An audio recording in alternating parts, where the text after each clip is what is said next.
પોરબંદર લોકસભા સામાન્ય ચૂંટણીનું મતદાન તારીખ 7 મેના રોજ યોજાશે।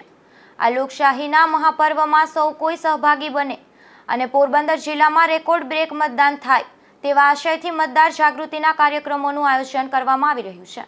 જિલ્લા ચૂંટણી અધિકારી અને કલેક્ટર કે.ડી. લાખાણીના માર્ગદર્શન હેઠળ સ્વીપ અંતર્ગત મતદાર જાગૃતિના કાર્યક્રમો યોજવામાં આવી રહ્યા છે।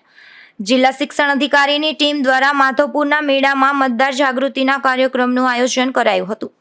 મેળા ગ્રાઉન્ડમાં વિશાળ ડોમમાં નોર્થ ઇસ્ટના અને ગુજરાતના કલાકારો દ્વારા સાંસ્કૃતિક કાર્યક્રમ પ્રસ્તુત કરવામાં આવી રહ્યા છે। આ પ્રસંગે જિલ્લા કલેક્ટર શ્રી કે.ડી. લાખાણીની ઉપસ્થિતિમાં અવશ્ય મતદાન કરવાની શપથ લેવડાવવામાં આવ્યા હતા। આ તકે જિલ્લા વિકાસ અધિકારી કે.બી. ઠક્કર, અધિક નિવાસી કલેક્ટર રાજેન્દ્રસિંહ રાયજાદા, પ્રાંત અધિકારી પારસ વાંદા, સહાયક માહિતી નિયામક નરેશ મહેતા, જિલ્લા શિક્ષણ અધિકારી વિનોદ પરમાર અને યુવા વિકાસ અધિકારી હાથલિયા સહિતના મોટી સંખ્યામાં અધિકારીઓ મતદાર જાગૃતિના કાર્યક્રમમાં જોડાઈ અવશ્ય મતદાન કરવાના શપથ ગ્રહણ કર્યા હતા। અશોક થાનકી, ગુજરાત ન્યૂઝ, પોરબંદર।